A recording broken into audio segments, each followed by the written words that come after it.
Good evening, everyone. Welcome to regular meeting of Malahide Council on July 6th. I'd like to call the meeting to order.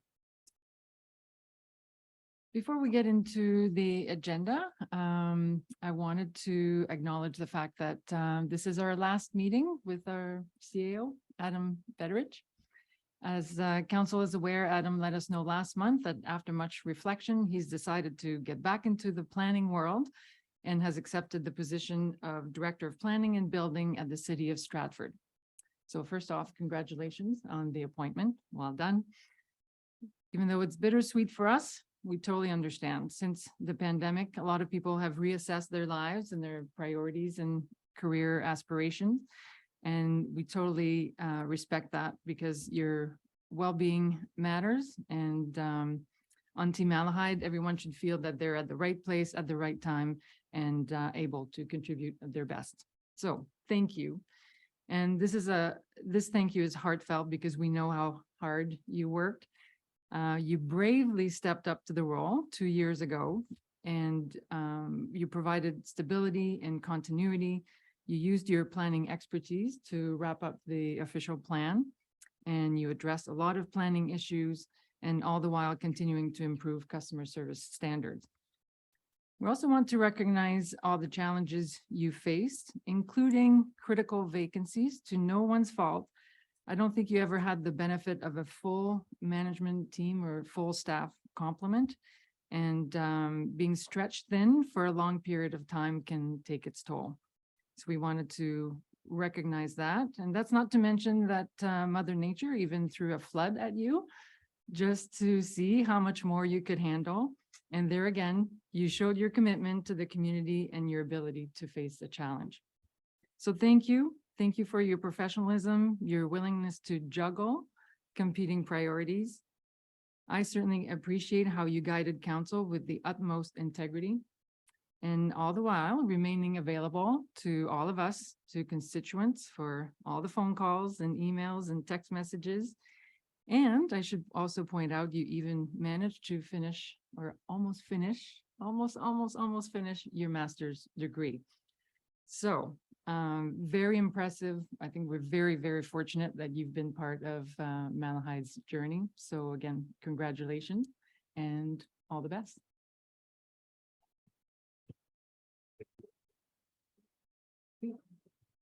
Thank you very much, Your Worship. Those are very kind words, and words can't explain how or express how much I've appreciated the support of both council and staff and the public as well. There have been some great times and some challenging times, and we did get through it as a team.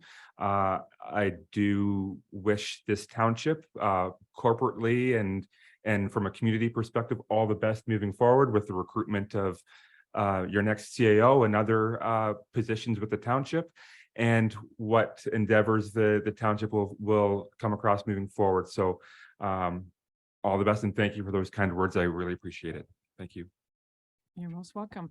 Can we take just 1 minute to take a souvenir picture? Is everybody willing?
Thank you for that. Any members of council wish to add a few words as well?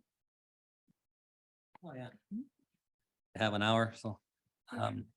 No, I just want to thank you for all the work you've done. I was on the hiring committee for both of your hires. I remember the first was challenging. It was COVID. And you had your mask on. It was tough for us all, but we saw what we wanted to see and we accepted you and you did a good job for that. And then when you moved up to the CAO, you did a great job with it. I did notice that the last interviews we were doing for another position, when planning was brought up, your eyes brightened right up, and that I could tell then that is your wheelhouse.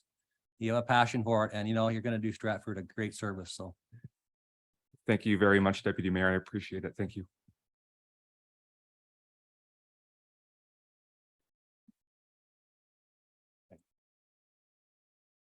Councillor Wilson. Through you, Madam Mayor. I'm just a newbie, but I appreciated the guidance. There's a few things that you got to figure out when you first get in here, and I appreciate helping getting some of that stuff figured out. And good luck with future endeavors. Thank you, Councillor Wilson. I appreciate it.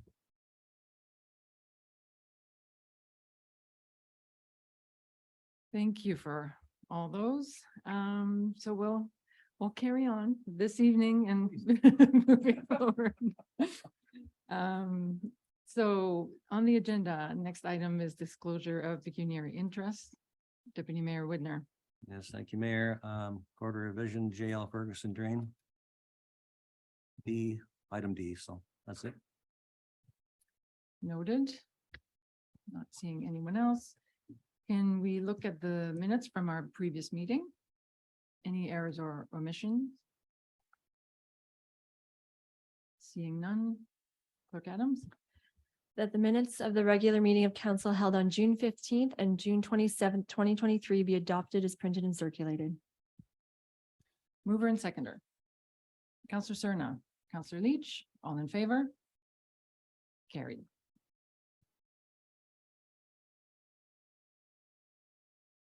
Next on the agenda is the Court of Revision. We have the resolution to start. Is Mr. DeVos with us? Yes, I am. Can you hear me fine? Yes, we can. You'll have to bear with us. Just our screen is not set up that where we can see you, but we can certainly hear you.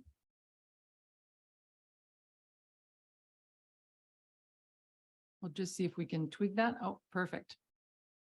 Now we can see and hear you. So welcome. Thank you. Okay, may I have the resolution to open the meeting? That council of the Township of Malahide does hereby appoint the following members to sit on the Court of Revision for the JL Ferguson Drain 2023. Mayor Giguere, Counselor Leach, and Counselor Wilson. Mover and seconder. Counselor Leach, Counselor Lewis, all in favor? And that's carried. That the Court of Revision for the JL Ferguson Drain 2023 be called to order at 7:41 PM and that Mayor Giguere be appointed chair. Mover and seconder. Counselor Leach, Counselor Wilson, all in favor? And that's carried.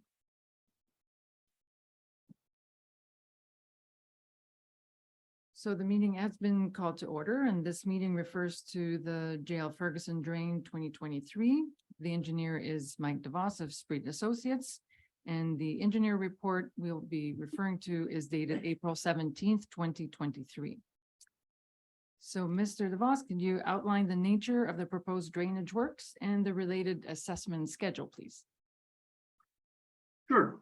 The report before you is for the reconstruction of the existing JL Ferguson drain. It's quite an old drain. It's a tile drain, has a main drain and several branches. This report will be reconstructing the branches only, although there was some engineering time spent investigating some wascobs and also some improvements to the branches so that wascobs could potentially be constructed on them before the water amalgamated with the main drain. The landowners decided not to proceed with those portions, but they did decide to proceed with the main drain. So as far as assessment goes, there's assessment on the main drain and a few of the branches themselves, but construction on the main drain. The assessments are calculated independently for all segments of the drain, being both the main drain, the branches, the wascob work, and the main drain was split into 3 different sections. We use what's referred to as a modified Tajum method to distribute the costs into those assessments. And that splits them into 3 different main types of assessments, being special assessments, benefit, and outlet. And if there are questions or concerns with the schedule or the preparation of the schedule, I can get into it more deeply if required. But in generality, that's how the costs are distributed.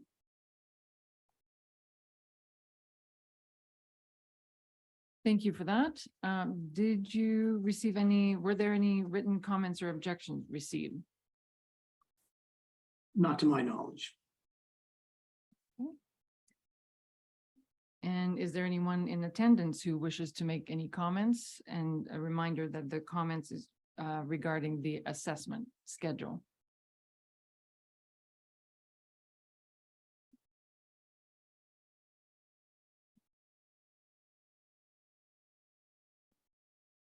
Good evening. I'm Marilyn Howie, living at Concession 8, the north part of Lot 11. And it seems like we should have had some information from the engineer's report.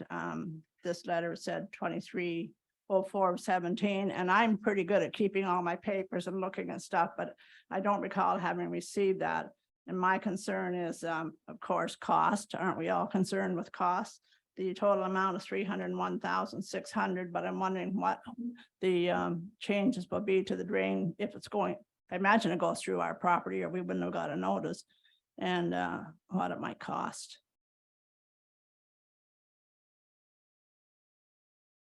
Mr. DeVos, are you able to answer that? Yes, and just so I have this correctly, it's Howie in Lot 11. There is a Howe. HOWEY. Okay, yes. Concession 8, the north part of Lot 11. Okay, I can give you a bit of a brief overview of how your property is affected. It's within the watershed. The drain is not being constructed near or on your property, but as a property which is tributary or has water that would leave the property and get to the drain and use the drain. Under the Drainage Act, all those properties are liable to contribute an outlet assessment as defined in the Drainage Act, which is basically calculated by the volume of water that each property will generate and against the portion of the drain that the water from your property would use. For your case, it's not the whole drain. It would be a portion of branch A and then the main drain from Wilson Line downstream. So even though you're not close to the drain, you are liable to contribute financially towards the cost. Similarly with other properties that are in the watershed. If maybe I'll stop at this point to see if that helps or if you have further questions. When would we find out how much each property owner is assessed?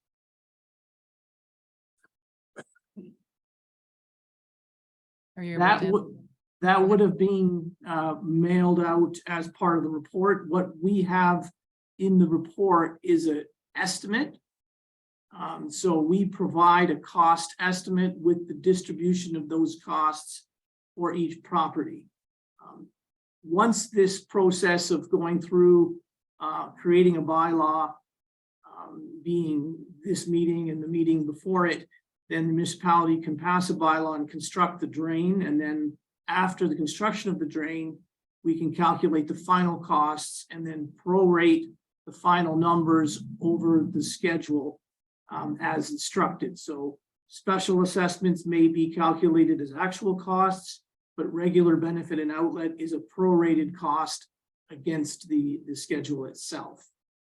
So you should have the schedule of assessment, and even sometimes we include a net schedule. It's not necessarily part of the report, but it does include showing people their amalgamated totals with any grants that may be available or any allowances to create their out-of-pocket cost. So that information should be being sent to you. And that assessment will be charged to the property owners when the drainage work is completed and will come through on our tax notice. Yes, once the project is certified complete, the municipality will apply for the grant on everybody's behalf and then receive the grant back from the Ministry of Ag and Food. And then they'll take the total, the actual total, they'll subtract any of those grants and they'll subtract the allowances and send out bills for the net costs, the net assessment. And then if I think, and I can't necessarily speak for the municipality, maybe the municipality can speak to this, but usually municipalities will send it out as part of their taxes and show you what that amount is, give you the option of paying it up front or possibly debenturing it over 5 years. Most municipalities debenture. I can't say for sure if Malahide does, and I'll let them speak to that. Mr. Boylan, did you want to comment on that? We do debenture if it's over a certain dollar threshold. So if the cost of the drain is that's attributed to your property is in excess of $5,000, then we're willing to debenture it. Otherwise, it gets applied to your final property tax bill in September. Coming up this September. Well, I suppose it would depend on when the works are finished. If they're finished after this September, they would show up on next year's final tax bill in September. Okay. Thank you.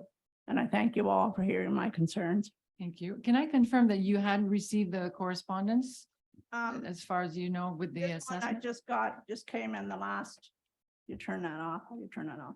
Came in on the last month.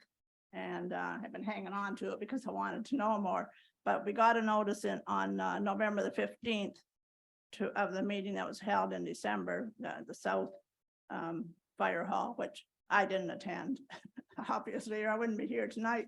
And then I just got these things here in would have been in May because it's now June. And as I said, I hang on to a lot of stuff and my husband isn't actually able to do this kind of stuff now. And so it's kind of on my shoulders and I just wanted to be more aware. Okay, So I appreciate it. okay. Thank you. Well, we appreciate you being here. And if you have any further questions, please reach out to our staff. Thank you. Any comments from members of the court? Counselor Wilson or Counselor Leach? We're good. Or Counselor Leach. Through you, your worship, I'd like to thank you, Mr. DeVos, for the thorough explanation of how this drain is being applied. And it's beneficial for us who are new to the processes. Thank you. You're welcome. Thank you. So the next step is for the Court of Revision members to consider a resolution to either confirm the rates presented by the engineer or amend the assessment. Doesn't look like we're looking for any amendments, so may I have the resolution. The Court of Revision members for the JL Ferguson Drain 2023 do hereby accept the recommendations of drainage engineer Mike DeVos and further does hereby confirm the drainage assessments as outlined in the report of the drainage engineer dated April 17th, 2023. Mover and seconder. Counselor Wilson, Counselor Leach, all in favor? And that's carried. Mr. DeVos, can you provide some information on the appeal process in case it's warranted? Yes, there's two different types of appeals that are possible. The one would be for construction. And that appeal period has a 40-day period after the mailing of the bylaw. So that might be another week to 2 weeks from now. And then the assessment appeals, which if there are none at the Court of Revision, which doesn't appear there is, then There is no more appeals. That is the end of the appeal period for assessments. After passing of the bylaw, there is another about a week to 10 days for the potential for a landowner to request a quashing of the bylaw. I have never seen it in 30 years, so I don't really know the process of it. It's very vague in the act, but it is particularly there. So you shouldn't actually go ahead with construction until that time period. But typically with the way that these drains are tendered, we're not looking for the start of construction immediately after awarding of the contract anyway. So it's usually not an issue. Great, thank you for that. So may I have if there are no further comments or questions, I have the resolution to close the Court of Revision and resume the regular council meeting. That the Court of Revision relating to the JL Ferguson Drain 2023 be adjourned and the council meeting reconvene at 7:53 PM. Mover and seconder. Counselor Leach, Counselor Wilson, all in favor? That's carried.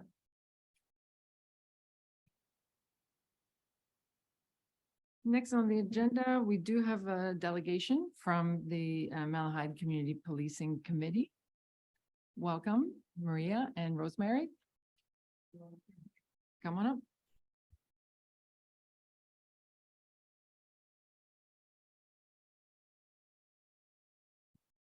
Hello, counselors. You too, Mark. Sorry, you too, Mark.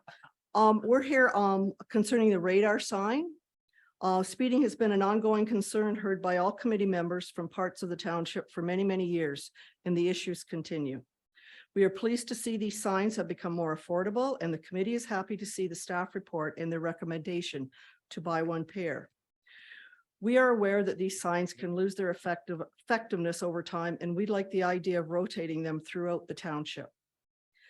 The committee would welcome the opportunity to be consulted and comment on the proposed schedule, timing, and location of the radar signs so we can provide input.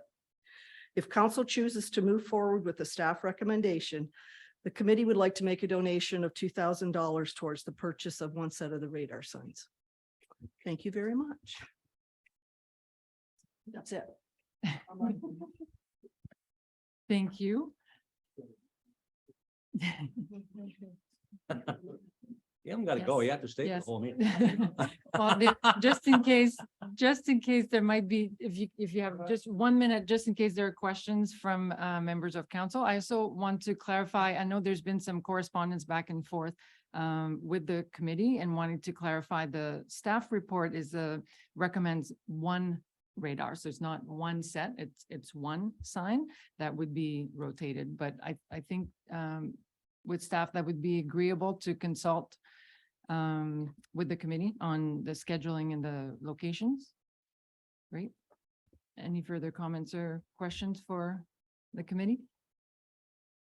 Counselor Cerna? I thought when she said one set, that meant two. But that was based on what's in the report this evening. What is being proposed by staff is the purchase of one sign, not a set. So sometimes in some municipalities, they've been purchased as a set that you put at each entrance of a hamlet, for example. But I think this evening we're considering starting with one sign as opposed to one set, just to clarify. Okay, I'm all in favor of it. The only problem I have with And the. Counselor Cerna, so if you have questions for the delegation, I will Oh, no, entertain no, those, and no. then later on the agenda, we will consider the staff report. Great. Well, thank you for the offer. We'll consider that as part of our discussion later this evening. Thank you.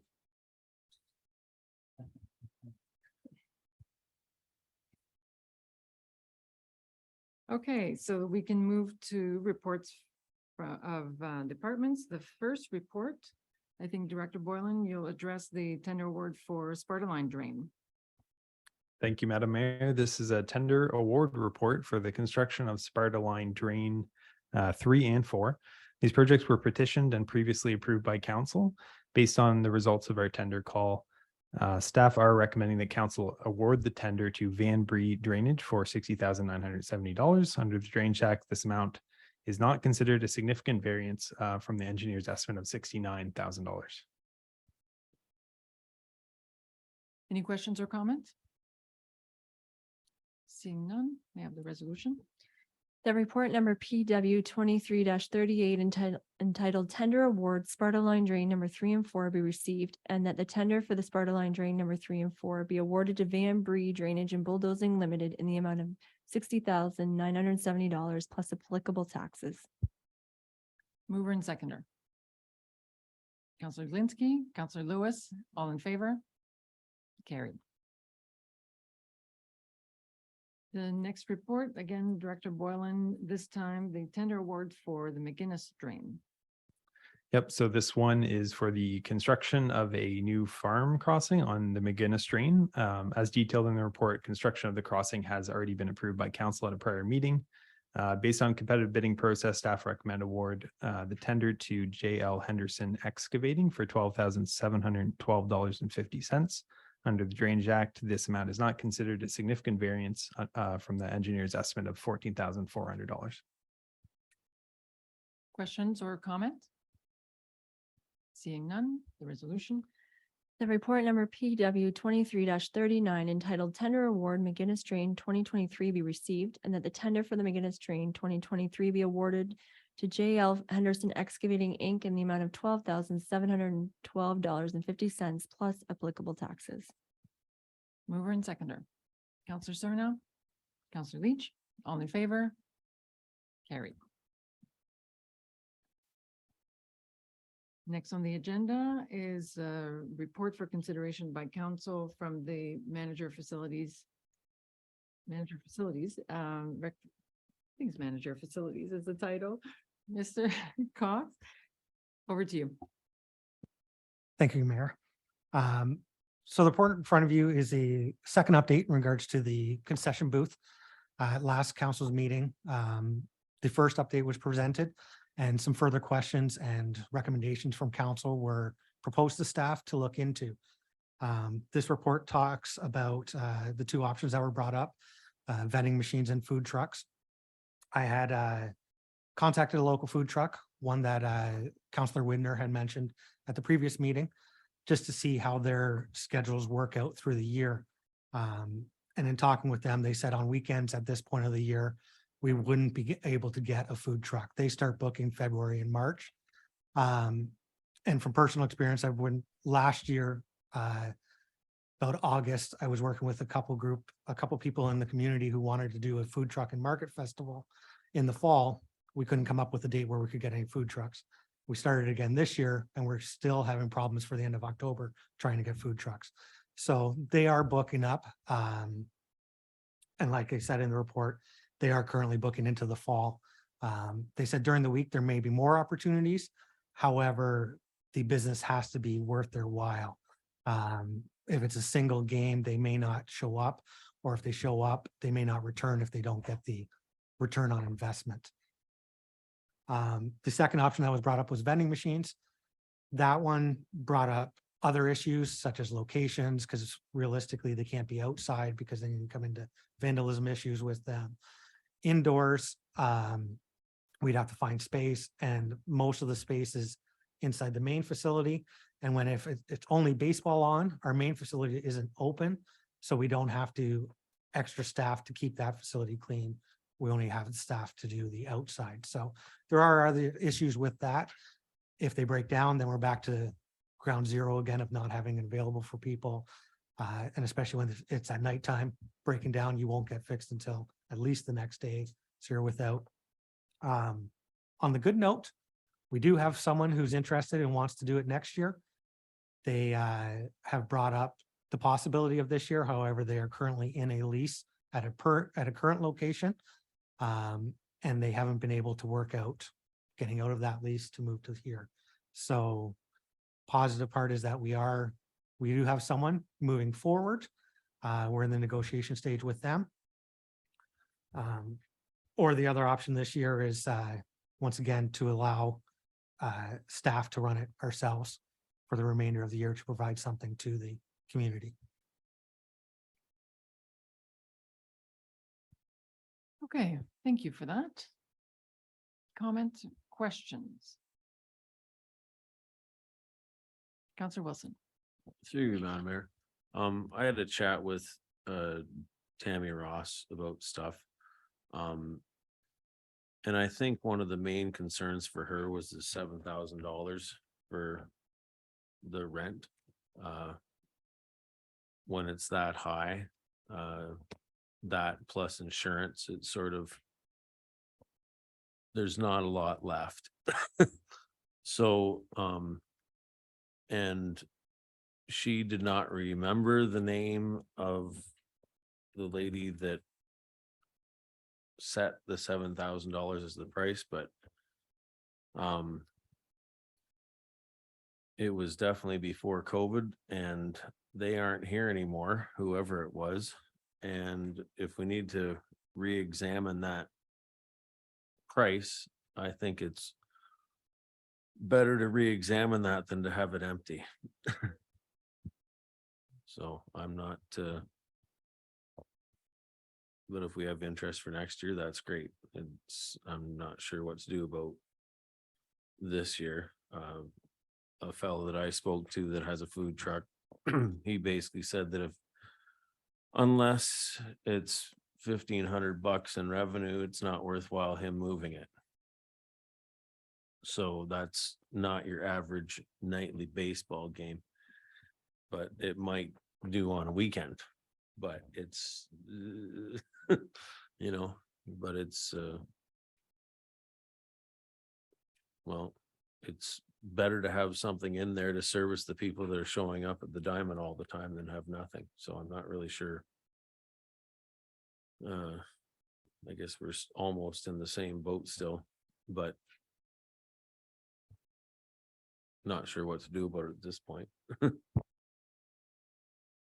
Counselor Leach. Through you, your worship. So Mr. Cox, is there staff available to man the concession stand, or would someone need to be hired? And at what rate would they be hired? We currently have staff. I hired about a month ago to stock up my staff levels for the summer season. So we do have staff available currently at our minimum wage of $15.50. Thank you. Deputy Mayor Widner. Yes, thank you, Mayor. Through you to Chris.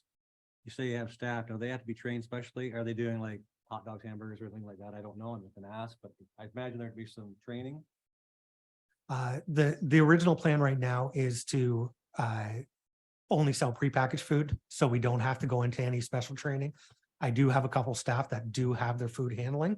So depending how far we want to go, I do have staff that can do that, but the plan is just to do prepackaged so we don't have to get into extra health training in that. Okay, so that would work, and the cost might not be as bad as what we anticipate. Exactly. Thank you. Counselor Cerna. Thank you, through you, Madam Mayor. You kind of lost me there. What's a prepackaged food at a ball diamond? Like a prepackaged hamburger, a prepackaged hot dog, a prepackaged French fry? No, it would just be simpler menu items such as chips, bags of popcorn that are prepackaged, candies, bottled sodas, drinks, and that. No food that we'd have to prepare ourselves. So you're gonna pay somebody $15.50 an hour to hand somebody a bag of chips for $1. That doesn't financially sound feasible to me. You might as well get a vending machine there. The plan is with the costing schedule, that $15.50 per hour would be recovered in the selling of the products. That would be in the product, just like a normal variety store or business would do. So if I can clarify, then if we were to go ahead with the recommendation of staff, we are minus 6,000 in revenue from the fee. I think we were, is it 6,000? We were 7,000 we were asking for. So we're minus 7. And I think we're minus 5 for the staff person that we would be paying to compensate for the fact that there's nobody in the booth. So have we considered just not charging a fee then? Do we know if there are any, like, if there's anyone would be interested, if the fee was zero? Because I'm looking at now, we're gonna be minus 12 as opposed to maybe just minus 7. Do we know if the fee is the only barrier? So right now, if we said, okay, we waive the fee because we really need someone. Through your honor, the previous person, well, a couple of the people that have asked, they hadn't questioned the fee. They questioned the manpower hours that they would have to run it themselves. That's the feedback I had received from them. It wasn't about the fee. It was more about they didn't know if they had the manpower hours to run it. Now, at this point of year, we would be looking at only about $3,900 in labor. But as I mentioned, that would be a cost recovery that would also be in the sales of the food. It wouldn't be, it isn't a complete loss of the $1,550 because you are recovering costs by selling the products. And in general, just for background, what is our fee for? Like, what does it cover when we charge 6,000 or 7,000? What is that? What does that cover? So we have, it covers utilities that are run in there. The preventive maintenance every year, such as the cleaning out of the grease traps that are built into that concession, the fire suppression system that needs to be checked and cleaned and updated every year. Also, we own all the equipment that's in that facility, the deep fryers, the flat grill, the deep freezers, the fridges. So if anything breaks in there, we have to fix it. So there's all those potential costs that could come up throughout the year. So that's what the rental fee has covered. Thank you for that. And as far as the vending machines, so do we know that, like, the concern about vandalism, is that something that we know has happened in other places? Is that something you're hearing from your colleagues that don't do that? Or is that something that vendors are saying, we don't do outdoor machines? So do we have evidence of that? In discussions with the city of St. Thomas, all of their vending machines are indoors in any of their facilities because of potential for vandalism. They do not put anything outside. So that's where the recommendation comes from. And personal spirits, I don't even know if I've ever seen a vending machine outside lately. Like, so.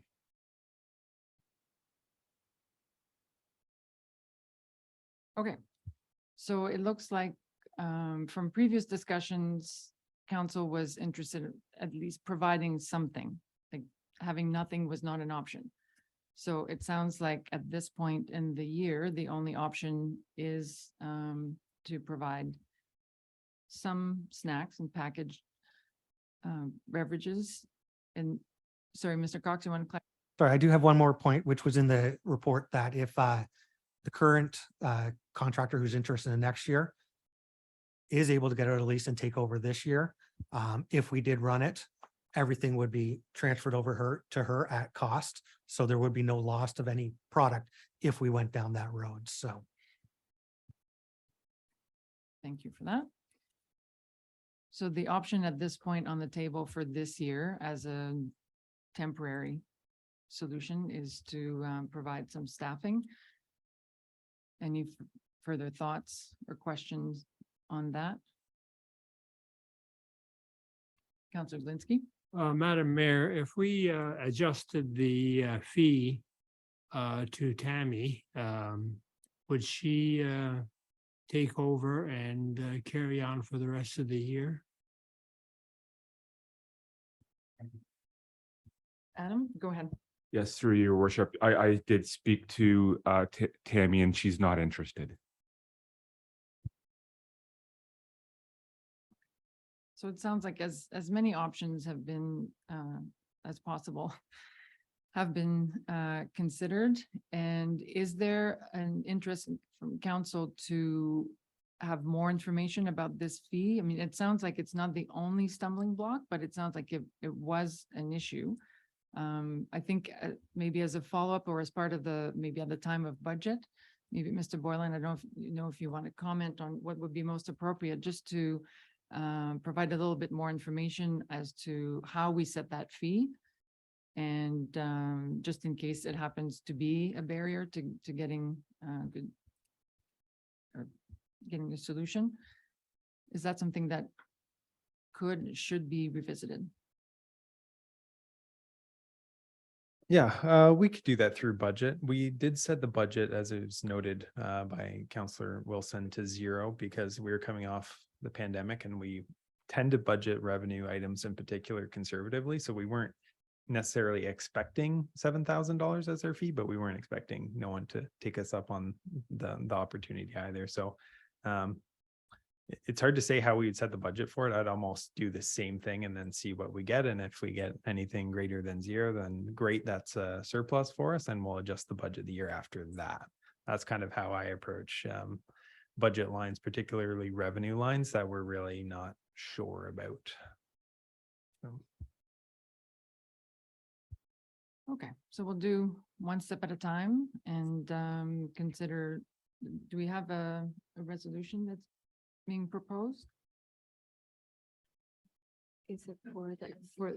for the MCP staff? I think is what council is willing to consider and vote on. So the report number PW 23-42 entitled Malahide Community Place Concession Booth Update Number 2 be received, and that MCP building attendant staff be utilized to have the concession booth open for the remaining 2023 season. Mover and seconder. Counselor Wilson, Counselor Lewis, all in favor? And that's carried. Counselor Leach. Through your worship to Mr. Cox, what is the end date for the concession? Our ball league season normally runs into middle to late October, depending on the weather for tournaments, and also depending on leagues and how far their playoffs run. But by the end of October, we are normally done. Thank you. Thank you. So next on the agenda then is the report and recommendation on the radar speed signage. Mr. Boylan, you'll take care of that one as well. Yes, thank you, Madam Mayor. So our excellent delegation already kind of led us into this one. So as council is aware, we currently have the ability to request the OPP dispatch one of their speed radars signs to a location of our choosing. While the service is appreciated, it's not necessarily reliable or responsive. There's only 2 signs being operated throughout the entire county.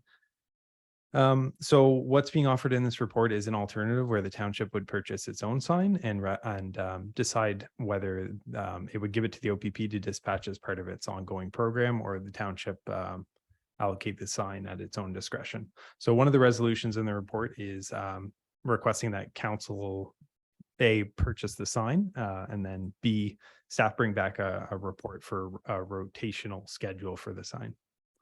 I'm happy to answer any questions council may have. Comments, Counselor Cerna. Yes, thank you, Madam Mayor, through you to Adam. I guess it's probably more of a comment.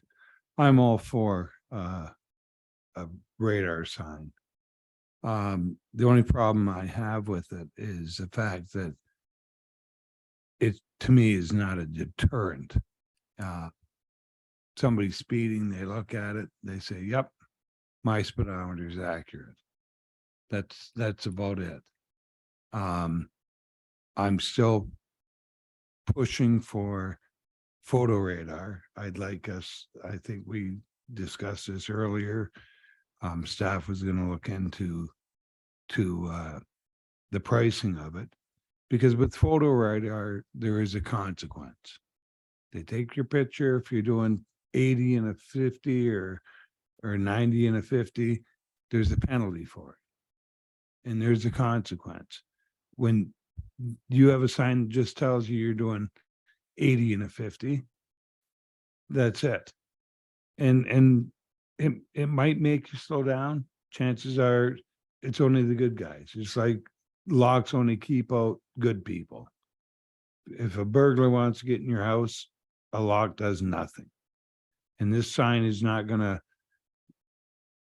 in my opinion, do a whole lot. It's not gonna. Now that car on Highbury or Exeter Road at that mattress place still scares the hell out of me. And if we could get a used OPP cruiser and park it outside Springfield and move it around, it would probably do a lot more than a speed sign telling you you're going too fast. That's again, just my opinion, but that would do a lot better than spending $4,200 on a sign that says you're going too fast. Because all people are gonna do is check their speedometer and make sure it's accurate. I'm all for buying it, moving it around, but I don't think we're gonna get the results we're hoping for. My opinion. Thank you. Director Boylan? I agree that the usefulness as a traffic calming measure is mixed. But there's other uses for the sign. It can be used as a township data collection tool for traffic data, right? Like we can, if there's frequent complaints on a road, we might have a notion that there's a lot of speeding on that section of road, but we can verify it by placing the sign. It collects average speed data. It can even track when the speeding occurs, so we can direct law enforcement during certain times to set up speed traps. So there's other uses for the sign as aside from just the traffic calming measure. Like you can almost do mini road studies with the township by placing a sign on a road, see how fast people are going, that kind of thing. So there's other uses for it as well. Follow up? Yeah, follow up. You made an excellent point there, but how often do you see a speed trap on a road in Malahide? Like, and that's the whole thing. The only way you're gonna get any action is enforcement. And I know we've asked the OPP many a time, and it just doesn't seem to materialize. And that's half our problem. We don't seem to get the enforcement of the speeding rules that we desperately need 9 times out of 10. Thank you. Yeah, I think there is a recognition. It's not, right now, there is no perfect solution. It appears to be always a combination of things. And so it's a partial solution, but it's, few steps. Whatever we can do to contribute, at least make people aware of the speed they're going. But I do want to clarify, as of right now, we're not expecting additional information, I think, regarding photo radar because the legislation has not changed. So it's not so much a cost issue as the fact that those tools can only be used in community safety zones as far as I'm concerned. And I think that's not necessarily where the trouble spots are. So it's not a solution that's really available to us at the moment. We have endorsed correspondence. There is a push to the province to change that legislation, and we've endorsed that change, but so we'll see if that changes. Any further comments then? Deputy Mayor Widner? Yes, thank you, Mayor. I guess what originally drove this was back, was it 2018, 2019, was the group in Kingsmill Corner. They approached me and they wanted to partner with us. And that's what brought it to this, and we approved a partnership, formula back then. Things maybe fell apart a little bit with some of the members, but then COVID happened. But I did speak to them yesterday, and a couple of businessmen are willing to kick in the money for their half for another sign. So I think that's a great thing. And it's funny you mentioned the police car. Deputy Mayor Wolf and I brought that to council a few years ago. There was a million reasons we were told we couldn't do it. I don't believe that, but I think it would work great. The entertainment anyway. Anyway, so I would say we'd approve the sign, and I would hope our staff does the moving of it. That way I would be sure it's done properly and we have a good bracket kit, because I don't want to see these things get stolen because they're a lot of money. They'd be great in somebody's basement, wouldn't they? But we could do that, right? Because we're gonna be collecting our own data off them anyway. So just a suggestion anyway. So perhaps the final details would be part of a follow-up report in terms of, so who's moving it, when, where, what's the schedule? And then we can consult with the policing committee and get some input on that. And then additional questions from council at that time. But for now, yes, Councillor Leach? I know that in Lions, they are very encouraged because they've asked for a sign as well. So having it move around and collect data is an excellent use of that resource, because otherwise there's only so many officers, and being able to tell them when they need to be somewhere is a good use of resource. Yes, and as was pointed out in the report, I believe the moving it around is not just about cost effectiveness, is the fact that after a while, if they stay there, they disappear. So if they disappear and reappear, apparently it's a bit more effective. So. Great. So if there are no further discussions, the resolution, Clerk Adams? The report number PW 23-44 entitled Radar Speed Signage be received, and that staff be authorized to purchase a solar powered Safe Place Evolution 12 speed radar sign at a cost of $4,026, and that staff bring forward a follow-up report which recommends a placement schedule for the township's speed radar sign. Mover and seconder. Counselor Wilson, Counselor Zelinski, all in favor? And that's carried. Counselor Leach. I have a short follow-up question. How will we consider the offers of chipping in for the signs? I don't know if staff wish to comment. So there is a policy right now that the township will consider each offer. So I think anything you want to add, Director Boylan? So I think there's an implied commitment that we're prepared to match the requests. I suspect it would be, yeah. COA. Better. What I might caution council on is the fact that if there's a group willing to contribute, there will be a reciprocal expectation that that group gets preferential location of where council locates the sign. So that's where the importance will be placed into a future policy and how council can consider those contributions.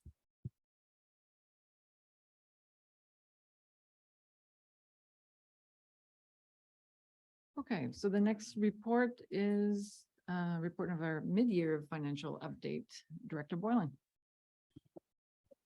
Thank you. So the purpose of this report is to provide an update on the financial activities of the township up to June 30th. As we're only halfway through the year, I can only provide estimates at this time. A September financial update will be provided to council, which will be used to inform the 2024 budget and will generally be more accurate than any earlier forecasting. So there's a lot of detail in the report, but to summarize, we are estimating an operating surplus in the magnitude of $50,000 to $100,000. Contributors to the estimated surplus include staff vacancies, delays in shared service implementation, interest earnings on operating funds, and unused training allowances. Conversely, we are expecting deficits in our IT contract and equipment fuel in particular. For capital, as council knows through our reports, we've been rescoping our projects kind of on the fly. So we are estimating a slight variance in the capital budget of $20,000 surplus. In my report, I've also provided a status update on each project for additional information for council. If council has any questions, I'll do my best to answer them.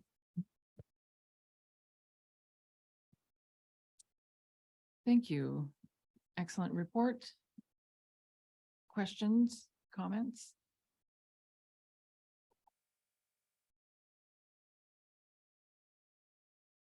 I had a question regarding the ice breaking contract, just maybe for a future report or a follow-up report, just to clarify, because what I recall the number that was circulated and discussed and published and was 96,000.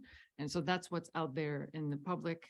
I think we were able to negotiate fees that were lower than that. And then I think we were able to also just based on managing the dates and beginning and end date.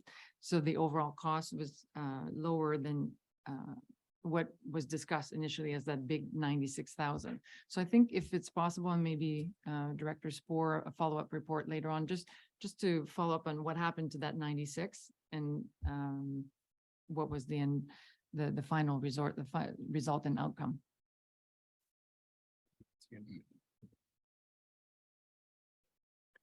Yeah, through your worship, council, I'll bring a report for the next meeting.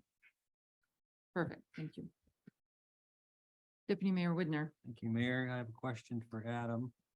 I see a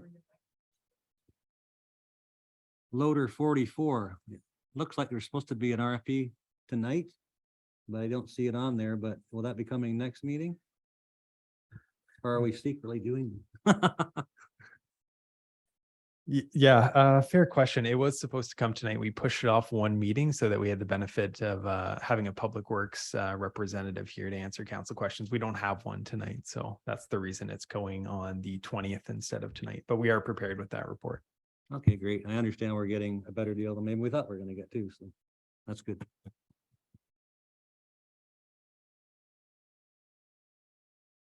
Councillor Cerna. Yes, you talked about the ice breaking money or fees or whatever we paid for. I think at one point in time, we also talked about letting Catfish Creek tender for the following season. Has that come about yet or no?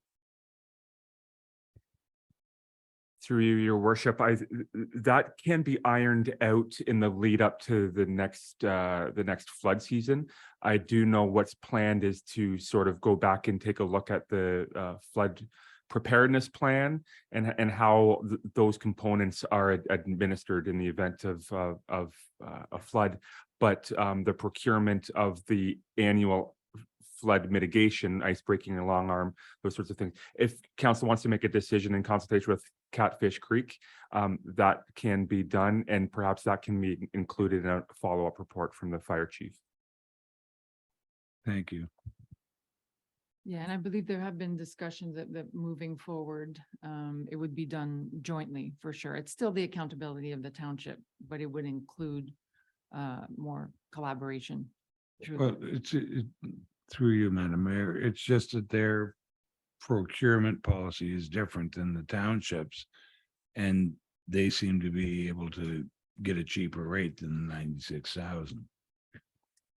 Not sure that's totally the case, but the point is that we'll work together so that overall we get the better. Okay, you know, as long as it's that's- being looked at. yeah. Thank you. For sure, they will be involved.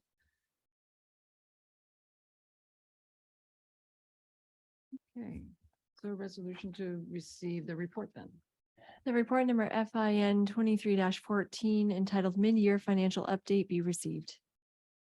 Mover and seconder. Deputy Mayor Widner, Councillor Lewis, all in favor? Carried. Next, there's an update from CO Bedridge. Yes, thank you, your worship. So I've lost track with the number of reports on the shared services program that we're implementing with the municipality of BAM. So this is both a status update report and also seeking recommendation for an added staff person. And I will speak to that under the building section. But I'll go through the three service areas. Firstly, bylaw enforcement. That service sharing has started, and there's a recruitment committee put together between the two municipalities. And there was an applicant who has accepted the position of shared bylaw enforcement officer. The individual's name is Stephen Miller, and he'll be assuming the role this coming Monday. There is an appointing bylaw attached to this report. So notwithstanding that Stephen will be officially a staff person of the municipality of BAM, and in accordance with the memorandum of understanding with the shared services, the position will be shared between both municipalities. So we will see Stephen spending time in our office dealing with Malahide issues. As council is aware, what we have traditionally had through bylaw enforcement is it's added to our CBO's position, title, and responsibilities. That's being divested and put onto this new position. So it's the primary focus of the primary responsibility of this individual. Traditionally, what we've had is our chief building official assumes the responsibility from a township perspective, but the services and the responsibilities are largely put to a third-party contractor, those firms that do exist and provide bylaw enforcement services. Those firms are spread thin. There's a lot of the municipalities use those services, and through the review for the shared services, the municipalities feel that it's time that we have a staff position in place to really prioritize and bylaw enforcement matters. So that's under bylaw. So Stephen Miller will start Monday.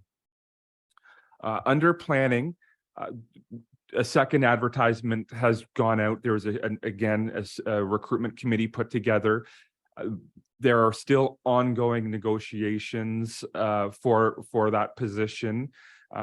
It has been a difficult recruitment. It's the market for professional planners is thin, but we are still holding hope that we will be able to recruit a position there. Thirdly is building. That service has started effective July 1st. So our CBO is now spending time in BAM, reviewing BAM building permits and coordinating with BAM staff. As I've provided in my report, both municipalities each respectively have their own building code consultants. Those are firms that supplement workload from our own staff, so they can help fill in with vacancies, or if we're down staff or staff are on vacation, reviewing more complex, or even if we have a large volume of applications, they can sort of backfill and help maintain our service levels in that regard. Both municipalities have those firms. Moving forward into the shared services, the municipalities are both going to retain the one firm RSM. And what we've looked at is there is some shared opportunities by reducing our need. We will still maintain a building code consultant firm at RSM, reduce their service level, and supplement that with a added staff position. So as provided in the staff report, there will be an opportunity for an increased level of service, but also with that decreased cost. So combined with the two code consulting firms, if we're going to remove one and reduce our budget for the other, we will have savings and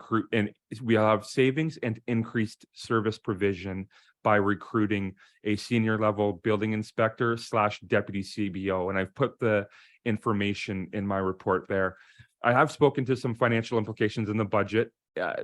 If we do struggle with the recruitment of this new position, there would likely be a need to increase the support from RSM. So there could be budget implications there, but that won't be known unless or until we're unsuccessful in recruiting that position.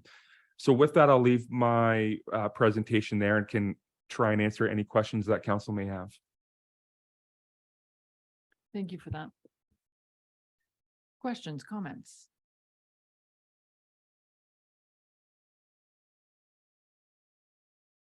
Sounds like I don't know, maybe it's because it's your last meeting. Maybe we're just, wanting to be nice. But no, it does sounds like a really good solution. When I hear less costs, better service, kind of hard to dispute that. Councillor Leach. Yes, I mirror your thoughts. It seems like a good plan. Theo Betteridge. I think too, and what this is really showing too, is the fruits of the shared memorandum of understanding are coming to fruition. We're finding those efficiencies of joining forces and collaborating. So both municipalities don't have the volume to hire, two staff. So this is where it's because of the shared service that this can occur. So certainly that we are hoping to see increased service and at cost savings. So thank you. Counselor Cerna, did you have a? No. No. Anything else? See nothing? We can go with the resolution. The report number HR 23-03 entitled Shared Services Update and Establishment and Recruitment of a Shared Building Inspector / Deputy Chief Building Official be received, and that council direct the interim CAO and HR manager to make the necessary changes to the township's organization chart and salary grid to establish and recruit for the position of a building inspector / Deputy Chief Building Official. Mover and seconder. Counselor Cerna, Counselor Leach, all in favor? Carried. Thank you. Next, we have correspondence. There are 11 items in this week's package. Comments? Deputy Mayor Widner? Yes, thank you, Mayor. There's two I'd like to comment on. One was the Minister of Transport regarding the railways and the Drainage Act, and thank you for the letter that you did write. I'm not sure who ended up with it, because it seemed like they're just passing it off to everybody else, and that's awful. Like, someone's got to come up with an answer, because this is not really rocket science. This is legislation that's been there for a long, long time. But anyway, thank you for your commitment to that, and we'll hopefully we get some movement on it. And the second thing is number 2, the Elgin County Council with the Imperial Road and Ron McNeil status. I did bring it up at County Council. I know the report said there was no fatalities. Well, in fact, there was 2, but I guess to be a fatality in the police eyes, you have to die on scene. These women died a day later and 2 days later, Bernice and Donna. So to me, that counts, and that would make it, I think it was number 5 as the most dangerous in Elgin. I think that would make it number 1. They're talking, we're waiting for a roads need study, but it doesn't sound like it's going anywhere, in my opinion. It seems like it's just stalled. And if I read right, maybe the closest they'd be looking at Ron McNeil is 20 years. I think that's ridiculous. Anyway, I'd encourage everybody, county or counselors and everybody out there, if you have any concerns with it, get a hold of your county counselors and just express your concern. That's what they're there for. And they can change it. They can move it up on the list. That's what I was told. It's up to them if there's enough concerns. And I think people should do that, because it's not a good corner. I've sat down there a couple of times about 4:30, 5 o'clock, and it's it's awful. Like, it is not good. So I had a call today from a friend of one of the ladies, Bernice, that died there. And she says, please don't let Bernice's death go unnoticed. See if you can do something. So anyway, I'd appreciate any support we can get for that project, and I think it needs to move forward. Thank you. Counselor Cerna. Thank you, Madam Mayor. I'd like to echo Deputy Mayor Widner's sentiments, and I would like to talk to my 2 representatives on county council right now and push for a roundabout there. I've been making my regular trips to the hospital, get checked out, and the other day I went down Fairview Ave in St. Thomas, and there's a ton of roundabouts there. I think there's from Elm Street to what the hell's that street? John Wise Line. I think there's 3 roundabouts there. And then the other day I went down Elm Street, got lost there in Doug Terry subdivision. And I encountered 2 more roundabouts there to get to number 3 highway. St. Thomas is full of roundabouts, and they're not that busy as streets. There's some of them are subdivisions. And here we've got an intersection, like I said before, there seems to be an accident month since January. I don't know what you have to do to get to some kind of improvement there, but there needs to be something. Because the one time, and I think the problem is we're not being proactive, we're being reactive. Big accident, somebody dies, okay. Last time they put a little hook in the road, the strips that make your funny sound when your tire hits it, yeah, problem solved. And then a couple months later, somebody gets in an accident and dies. I mean, it's not good. And they've wasted more money doing stupider things. There's a problem, fix it and do it well. So I hope my representatives on Elgin County Council, both of yous, take that message and do it. Please and thank you. Any other comments? Counselor Leach? I would like to support number 4, because even though I don't believe it's a problem in our area currently, it's part of a bigger issue in healthcare. Certainly, that would be being proactive and not wait until it's a problem here. Great. May I have the resolution then? That item number 4 be supported and the remaining items be noted and filed. Mover and seconder. Deputy Mayor Whitner, Counselor Leach, all in favor? Carried. In other business, we have the Elgin County Joint Annual Accessibility Status Report 2022. Clerk Adams?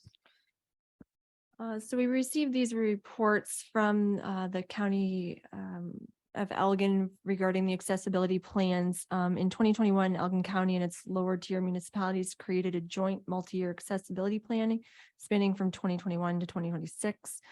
As this multi-year plan was completed collaboratively, the annual accessibility status report 2022 was also completed jointly.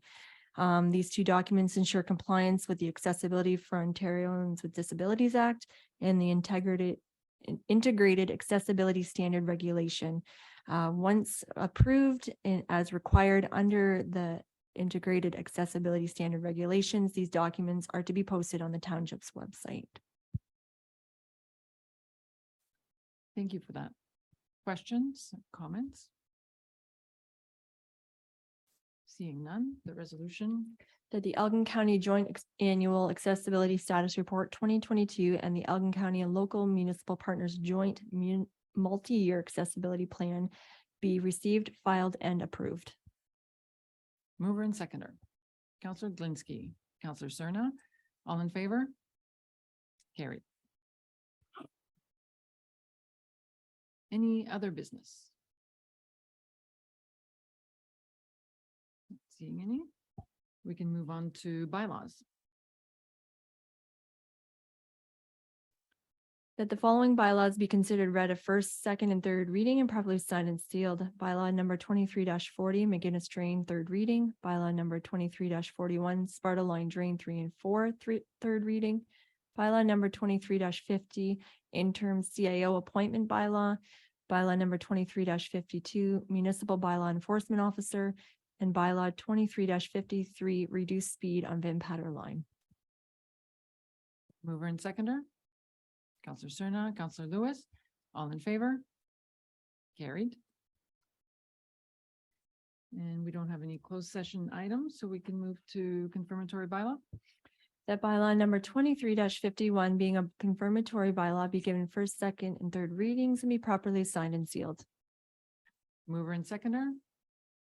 Counselor Cerna, Counselor Leach, all in favor? Opposed? Carried. And adjournment. The council adjourned its meeting at 8:46 PM to meet again on July 20th, 2023 at 7:30 PM. Mover and seconder, Deputy Mayor Whitner, Counselor Glinski, all in favor. And that's carried. Thank you and have a nice evening.